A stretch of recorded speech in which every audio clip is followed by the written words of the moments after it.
Good morning everyone. So today we will discuss about chapter 2 history. The topic is new kings and kingdoms. During the period of 7th to 12th century, many new dynasties emerged in different parts of the subcontinent.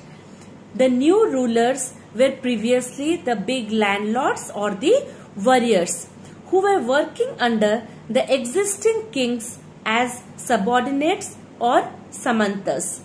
They gradually gained power and wealth and they started declaring themselves as Mahasamantas or Mahamandaleshwara.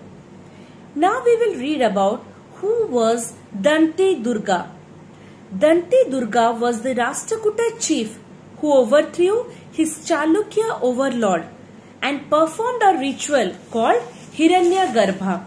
Hiranyagarbha means the golden womb. Then moving on to the next portion of the chapter, the administration in the kingdom. Many of these new kings adopted different types of titles at that time, like Maharaja Adhiraja, which means great king, and Tribhuvana Chakravartin, which means Lord of the three worlds. The producers, which comprised of the peasants, cattle keepers, artisans, they were the main feeders to these states. Now we will proceed to the next portion, which is about what were prasastis and land grants.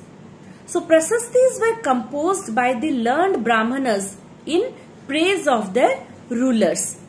It used to depict the rulers as valiant and victorious warriors.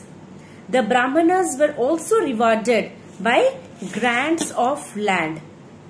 These were recorded on the copper plates which were given to those who received the land.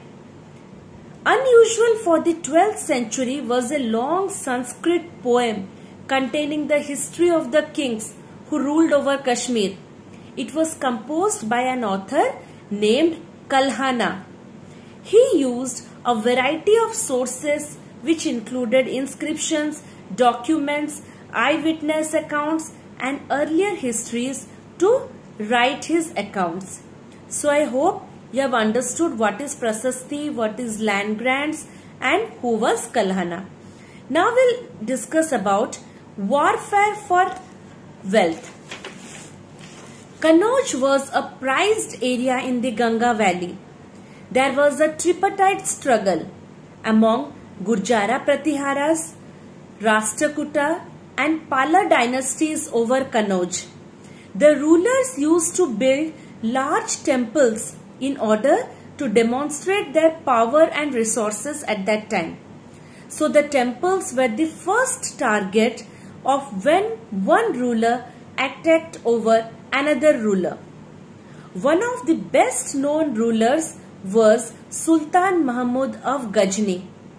He extended his control over parts of Central Asia, Iran and the northwestern part of the subcontinent. During his attacks, he targeted all the wealthy temples, of which the temple of Somnath in Gujarat was the most prominent.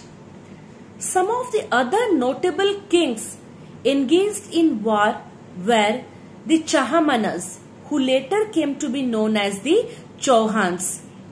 Prithviraja III was one of the most popular ruler of the Chahamanas. Raja Raja I was the most famous and powerful Chola ruler who became the king in 985 and thereafter he expanded control over most of the areas. His son was Rajendra I. He also added to the glory of his father. The big temples of Thanjavur and Gangai Konda Cholapuram built by Raja Raja and Rajendra were architectural marvels. The temples at that time, they were not only the place of worship, but they were also the hub of economic, social and cultural life of the people as well. The making of the bronze images of the deities was the most distinctive of the crafts associated with the temples at that time. The Chola bronze images are still considered as the best in the world. Okay, so I hope you have understood how was the temples at that time and how were their architectural designs. Now we will discuss about agriculture and irrigation. So the development of agriculture contributed much to the achievements of the Cholas. A variety of methods like digging wells, placing huge tanks were also used for irrigation. The administration of the empire at that time was well organized. The settlement of the peasants, which was called as Ur, also grew prosperous with the spread of irrigation agriculture. Groups of such villages formed larger units which was called as Nadu, and it performed several administrative functions which included dispensing justice and collecting taxes. The association of traders known as Nagarams was also occasionally performing the administrative functions. So I hope you have understood up to this much. Now we will move on to what was Brahmadeya. Okay, so the Brahmanas often received land grants known as Brahmadeya. Each Brahmadeya was looked over by an assembly or sabha of prominent Brahmana landholders. Their decisions were also recorded in detail in the inscriptions, mostly on the stone walls of the temples. So I hope you have understood the chapter. Okay. So now we had already discussed about who was Danti Durga. He was a Rashtrakuta chief, and the ritual performed was Hiranya Garbha, the golden womb. And at that time, the high sounding titles adopted by the kings were Maharaja Adhiraja, Tribhuvarna Chakravartin, etc. What is Prasasti?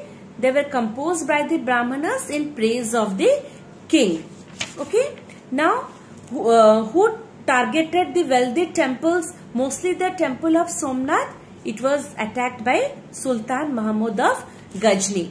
Who was the most powerful ruler of the Chahmanas? Prithviraja III. And who was the powerful Chola ruler? He was Raja Raja I, and his son was Rajendra I. Okay, so I think you have understood the chapter very well. So if you have any doubt, you can call me. So thank you and have a nice day ahead.